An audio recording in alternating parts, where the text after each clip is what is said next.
ক্রমশই চড়া হচ্ছে বাংলাদেশের সেনার সুর। এবার জাতীয় সংসদের নির্বাচন নিয়ে তত্ত্বাবধায়ক সরকারের উপরই পরোক্ষভাবে চাপ সৃষ্টি করলেন বাংলাদেশের সেনা প্রধান জেনারেল ওয়াকার উজ্জামান।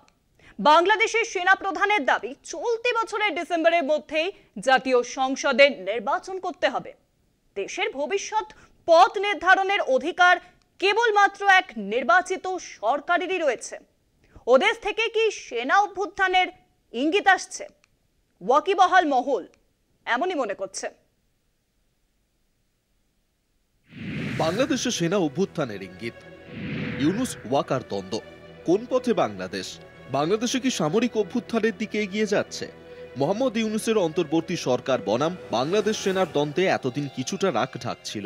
এই দ্বন্দ্ব এবার প্রকাশ্যে চলে এলো। বুধবার জাতীয় নির্বাচন নিয়ে প্রাক্তন শাসক দল বিএনপির সুরেই তত্ত্বাবধায়ক সরকারের ওপর চাপ সৃষ্টি করলেন বাংলাদেশের সেনা প্রধান জেনারেল ওয়াকার উজ্জামান। সেনা প্রধান বলেছেন, একটি নির্বাচিত সরকার কাজ করে সেনাবাহিনীর অভিভাবক হিসাবে, কিন্তু গত 9 মাস ধরে বাংলাদেশের সেনাবাহিনী অভিভাবকহীন।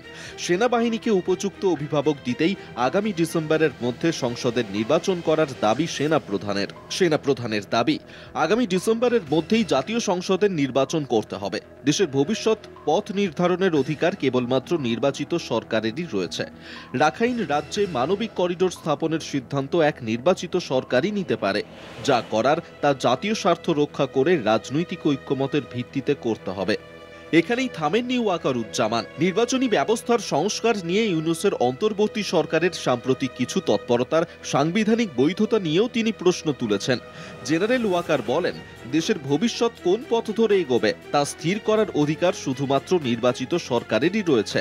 বিএনপির মহাসচিব মির্জা ফখরুল ইসলাম আলমগীর এর আগে জাতীয় সংসদের ভোট পিছিয়ে দেওয়ার চক্রান্তের অভিযোগ তুলেছিলেন সরাসরি ইউনূস সরকারের বিরুদ্ধে। ফখরুলের এই অভিযোগ আনার ঠিক 24 ঘন্টার মধ্যেই সেনা প্রধানের এই মন্তব্য যথেষ্ট তাৎপর্যপূর্ণ বলেই মনে করছে বাংলাদেশের জনগণ।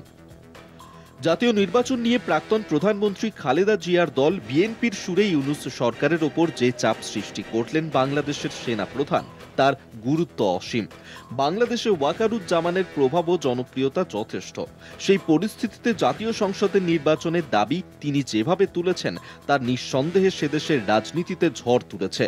ঝড় তোলার কারণও ব্যাখ্যা করেছে বাংলাদেশের বুদ্ধিজীবী সমাজ। তাঁদের কথা, ওয়াকারুজ্জামান নির্বাচন নিয়ে যে দাবি তুলেছেন তা যদি না মানে অন্তর্বর্তী সরকার, তাহলে বাংলাদেশের সেনারা সেনা প্রধানের নেতৃত্বে অভ্যুত্থানের পথে হাঁটলেও তা আশ্চর্যের নয়।